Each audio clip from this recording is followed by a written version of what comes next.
What you'll learn from Double Lift is what it takes to be an amazing AD carry. Yo, what's up GameLeap? It's Coach Jizz back at it, and we have a very special video today because I'm going to be reviewing a silver player's game and pointing out the mistakes that everyone makes in this elo and beyond, because trust me, if you're gold, if you're plat, if you're diamond, if you're master, if you're iron, you 100%, whether you're aware of them or not, make the same blunders. Now this series is designed so no matter what champion or role you play, you are going to take something away from these videos, and thankfully I have the solutions and fixes to these problems, and these are so easy to apply straight away in your game. So for the next 10 minutes or so, guys, listen up, engage the brain, and away we go. Now just before we do though, if you want access to our exclusive content on our website GameLeap.com, then all you have to do is click on one of the links in the description or comment section and get signed up like thousands of your fellow summoners. Don't fall behind, guys. Okay, so this gameplay today was sent in by a silver DARIUS who claimed that despite stomping lane, he lost because the enemy Nocturne was 10 times better than his Hecarim. Now this sounds like the classic jungle diff excuse to me, and let's actually find out if he stomped lane or not. Wait, he just died level 2. Well, that answers that question. Alright, let's rewind a little bit and look at this level 1. Now this first tactic we're about to witness, guys, is so broken in low elo, and this is why this dude stomps lane, guarantee it. You see, this is the wasting cooldowns on minion strategy. Maybe he thought he could throw the basketball at Shen as well, I'm not sure, but guys, using your abilities on minions is a cardinal sin because you then cannot use them on the enemy champion. So when DARIUS walks up and auto attacks Shen, he doesn't have his W to help him out, so he loses this trade. This is the same for everyone. You are going to lose trades, lose lane, and lose game if you do this, so I don't care if you're playing an ADC, a mid lane, or a support, not using your skills on your opponent is a straight up mistake.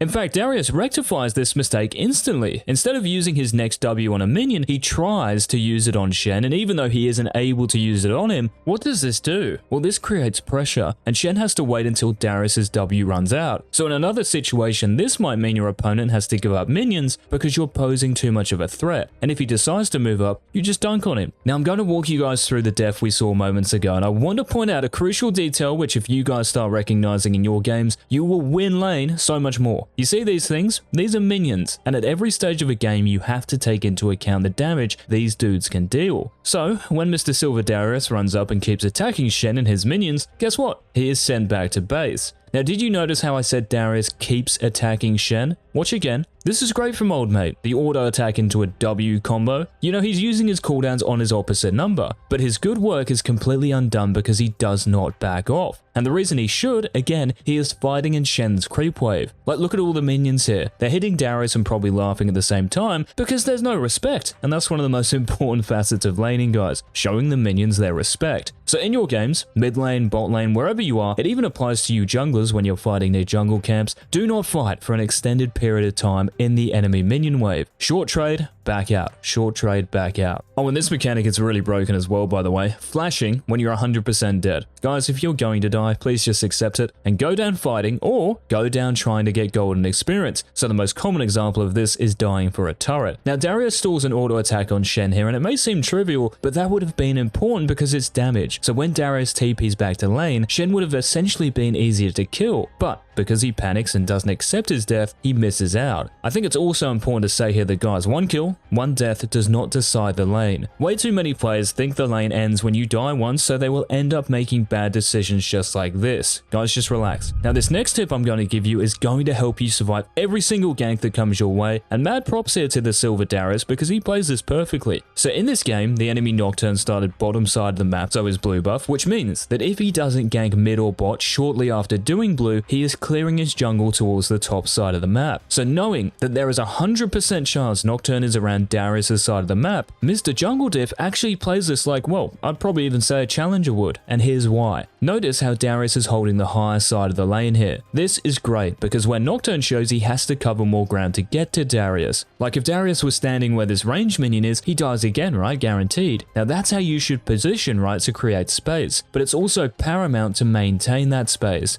This is why DARIUS runs to his turret while also running away from Nocturne and Shen. If he just beelines it straight down almost towards the enemy jungler, he dies again. So guys, whenever you think the enemy jungler is nearby, if you can smell them, position away from that danger and maintain that space you created by moving back and away at the same time. You will die so much less in lane just from this and climb as a result. Alright, it's time to talk about a couple of essentials you need so you can win every fight, and these apply to all of you. We're just using our DARIUS friends the mouse in our experiment. Now when Darius moves down here, this is good. He pings on my way to Hecarim to let him know he wants to fight. So make sure you communicate your intention to your teammates in your games, guys. Then, another important detail. Darius is focusing the same target as Hecarim. This is vital. I can't count the number of times I've seen players hit the champion their teammate isn't hitting, and the reason this is bad is this. Darius and Hecarim focusing Nocturne here mean it's a 2v1. Even though Shen is close by, it's like, why does that matter? He's still not part of this fight. So you might be an AD carry, and your support suddenly engages onto the enemy support, but you're tunnel visioning the enemy AD carry and not that support. You might be a jungler ganking mid, and all of a sudden the enemy jungler shows up, and you and your mid laner hit both of them instead of just one of them. So whatever role or champion you're playing, guys, combine your focus. This is efficient target selection. So Darius's movement to this skirmish and target selection is good, right? Thumbs up. But there are a couple of mechanical errors that cost him to miss out on damage, and potentially 2 kills instead of just 2 assists. Now when I pause it, what is the mistake from Darius? I touched on it briefly earlier, but can you see how he's used his W here? Using it right now is kind of good, but what can make it great? By preceding this with an auto attack, so it's a simple auto W combo, and what this does is it maximizes your damage per second, and also adds another Conqueror stack in this case. So if you're a Kai'Sa, a Jhin, a Hecarim, a LeBlanc, a Fizz, so many champions get the most damage out of their kit by starting their trade patterns with an auto attack, if not every champion. And for this Darius, he's already done it to Shen in lane, right? Even if it wasn't a creep wave bigger than Pro Guide's outros. So make sure to lead with an auto attack, guys, especially if the enemy champion is right next to you. Alright, so the next mechanical fix, if you like, we can apply is to Darius's movement during the start of this fight. Pause it. What do you notice?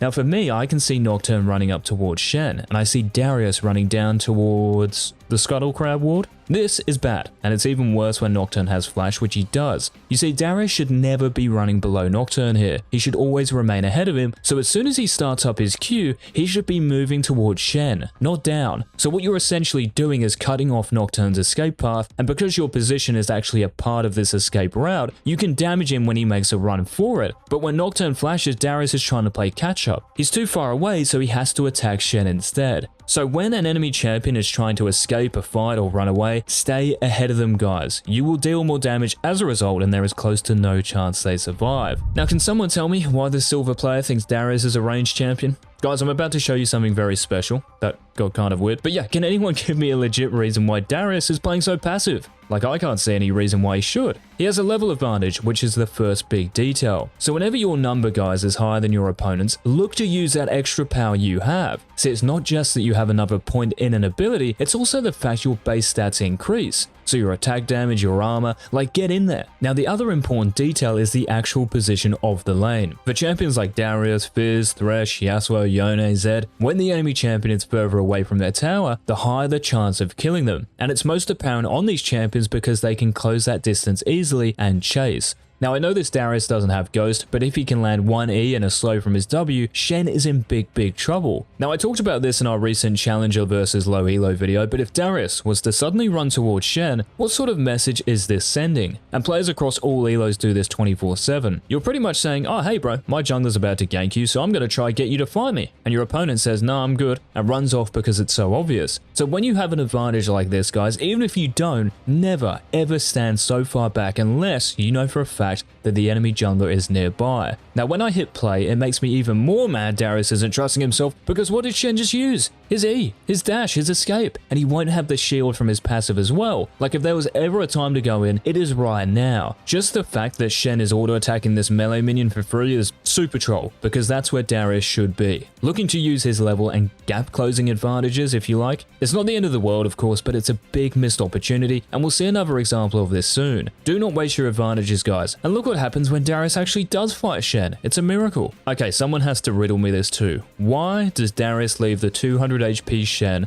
to free farm under his tower? Like, does he hate the color blue or something? Bro, bounce that ball back to lane and put pressure on Shen. When there is a massive health difference in your lane, guys, and it's in your favor, do not give up that kill threat to take a leisurely walk down the river. The only reason Darius would ever recall here is if he wanted to make use of his teleport, but it's not up, so that doesn't exist. And you may also find more reason to do this because look at the map for a second. We know Nocturne started at blue, which is spawning soon, so the likelihood is that Nocturne will be on the bottom side of the map or pathing there from base. meaning that top lane is just a 1v1. And how could anyone turn down Shen's invitation to kill him here? Even if he just backs off from his tower because Darius can dive him, to not fall even further behind in XP, he has to use his teleport back to lane. So you get a summoner spell just for staying in lane. How good's that? So when you are full HP, guys, and the enemy is barely 20% HP, do not give them any breathing room. Now, if you're enjoying this video and series so far, guys, make sure to keep letting the crew know you want more by liking the video, and of course subscribe and turn on all notifications. Alright, Darius is about to teach us all one of the best tactics you can use if you want to die and throw your leads. Now, Shen uses his ultimate bot lane here, and Darius responds correctly. He shoves. If Shen is going to ult bot, I'm going to make him lose something top. It's good. But he completely throws his lead here. Nocturne appears on the map, and he's obviously going to defend the top turret. So Darius should just back off and chill. I'm not sure if he had the wrong pair of gunner optics on or not, but in your games, guys, don't keep whacking the turret, unless of course you can actually take down the turret before or as soon as the enemy champion arrives. Now, while you guys are watching Darius run into a 1v2 for no reason, one last friendly reminder to head on over to the GameLeap website for all your League of Legends needs. Hundreds of challenger courses, guides, and videos one click away, links down below. So we've covered how you want to make use of your lane superiority, right? Well, Darius misses another opportunity to deal some damage here. Give me some advantages that he has. Go. He has a level advantage, a health advantage, and we'll have the minion advantage in just a few seconds time. But no, these are still not enough to persuade our silver friend to fight. So he waddles off to have a look at this purple plant looking thing again, and lets Shen off the hook. If this happens again, it is going to be the end of me. Wait, hang on. What's gotten into him here? Look at him go. He finally decides to fight Shen, guys, and after getting Shen's flash, I want to give you a chance to guess what Darius does next. Does he A, continue to bully Shen, or option B, go for another stroll down towards the river? Guys, I hate to break it to you, I really do, but it's B. He goes for another wonder when Shen is sitting in lane without flash, a level down on half HP. I'm trying to hold it in, I really am. So, Mr. Darius, this game wasn't won or lost because of jungle diff. This game was simply lost because you missed opportunities and threw your lead. Thanks so much for watching, guys. Take these tips and apply them in your games. This has been Coach Cheese, and until tomorrow's upload.